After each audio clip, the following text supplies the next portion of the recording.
Welcome to M24 news. Anakapalli market committee chairman గా పచ్చికూర రాము, డైరెక్టర్ల ప్రమాణ స్వీకారంలో పాల్గొన్న Anakapalli MP CM Ramesh, MLA Konathala Ramakrishna, మాజీ మంత్రి దాడి వీరభద్రరావు.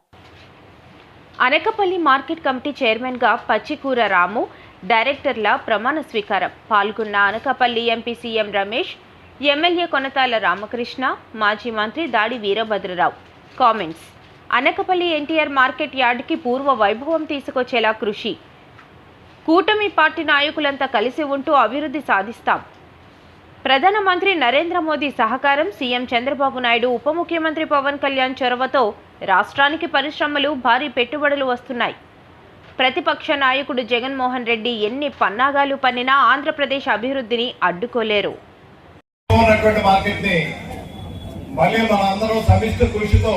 పూర్వ వైభవాన్ని తీసుకురావాల్సినటువంటి అవసరం ఎంతగా ఉంది. ఇక్కడ వందలాది మంది కార్మికులు కానీ, వ్యాపారులు కానీ, రైతులు కానీ ఈ మార్కెట్ మీద ఆధారపడినట్టు ఉంటారు. ఈ మార్కెట్ ఎప్పుడు కూడా ధర్మంగా, న్యాయంగా చేసేటువంటి మార్కెట్గా, మార్కెట్ కమిటీ ఉన్నప్పటికీ, రెగ్యులేటర్ మార్కెట్ కమిటీ అయినప్పటికీ రైతుకి ₹1 కూడా బకాయి లేకుండా ఎప్పుడు డబ్బు అప్పుడే చెల్లించేటువంటి మార్కెట్ ఏదైనా దేశంలో ఉన్నదంటే అది ఒక అనకాపల్లి మార్కెట్ మాత్రమే. ఇప్పటికీ కూడా ప్రతిష్ట నిలబెట్టుకుంటా ఉన్నారు.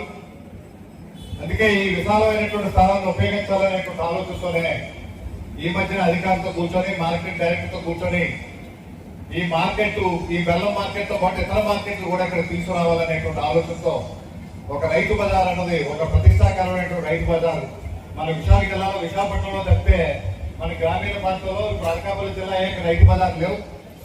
గతంలో అయితే 2008-9లో రైతు బజార్ పెట్టాలనే ఆలోచనతో చివరి అనుకున్నాం, కానీ దురదృష్టవశాత్తు అది ఖాళీ రూపం దాచలేదు. ఇప్పుడు రైతు బజార్కి కావాల్సినటువంటి అమౌంట్ కూడా మంజూరైంది.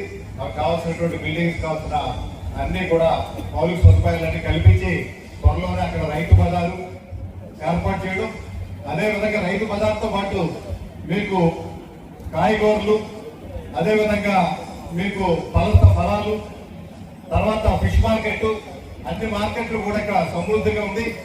ఒకే చోట అన్ని ఉండే విధంగా ఊరికి మధ్యలో ఉంది కాబట్టి అభివృద్ధి పరిస్తే ఇక్కడ ఉన్న కార్మికులు కూడా ఉపాధి జరిగేటువంటి అవకాశం ఉంటుంది. కాబట్టి అటువంటి కార్యక్రమాన్ని మొదటి విడతగా చేయాలనేటువంటి ఆలోచనతో మొదలు పెట్టాం.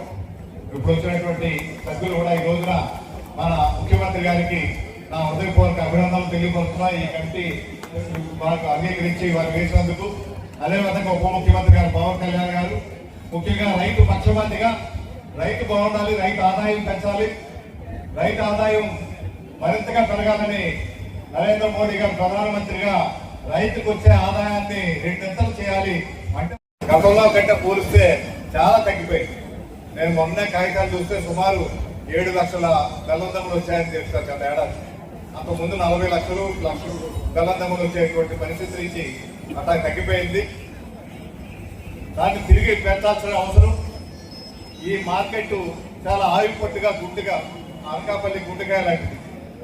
ఎందుకంటే అనకాపల్లి అభివృద్ధి అంతా కూడా ఈ మార్కెట్ వల్లే జరిగినటువంటి అభివృద్ధి. అనకాపల్లి అంతా గతంలో అయితే మహాత్మా గాంధీ గారు స్వతంత్ర ఉద్యమం ముందు మన అనకాపల్లి సందర్శించి అనకాపల్లి పర్యటన చేసినప్పుడు గాంధీ మార్కెట్ అని, అందుకే అప్పుడు గాంధీ మార్కెట్ అని పేరు పెట్టారు.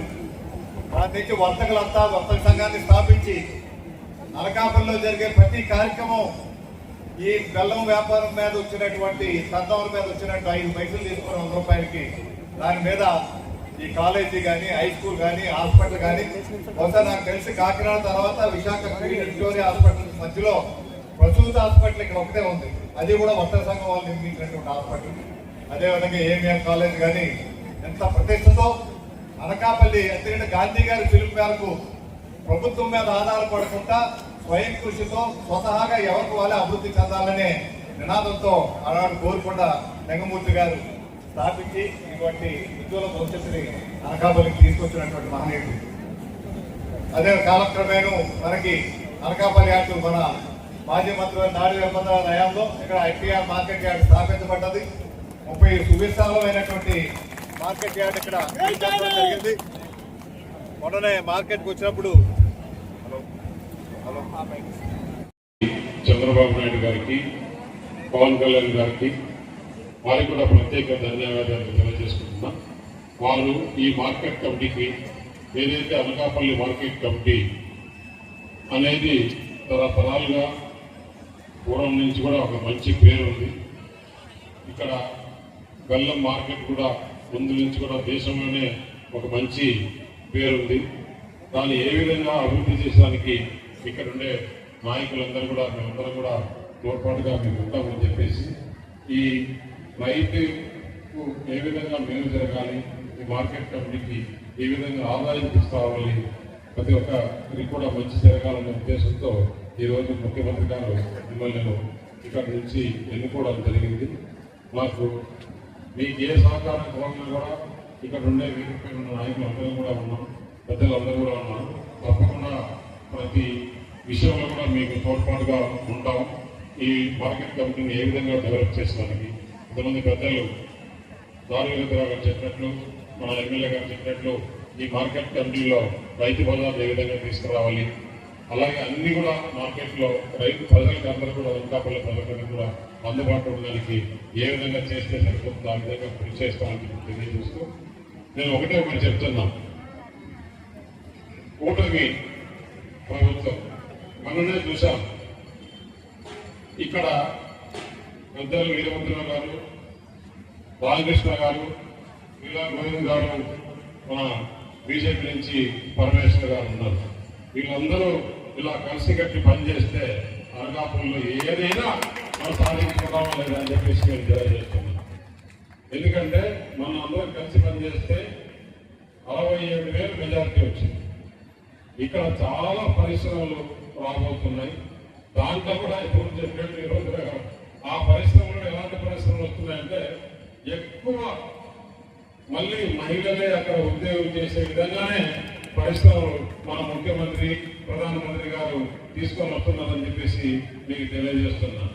మనం రేపు 13వ తారీఖు చంద్రబాబు నాయుడు గారు అక్కడ ప్రధానమంత్రి గారి ఆశీస్సులతో దాదాపు మన పాత విశాఖపట్నం జిల్లా అంటే అనకాపల్లి జిల్లా, మన అనకాపల్లి పార్లమెంటు కూడా ఇంకొక కొత్తగా 87,000 కోట్ల రూపాయలతో ఒక ఐటీ ఇండస్ట్రీ రాబోతుందని చెప్పేసి మీకు తెలియజేస్తున్నాను. చాలా వరకు ఏదైనా ఆంధ్రప్రదేశ్లో జరగాలి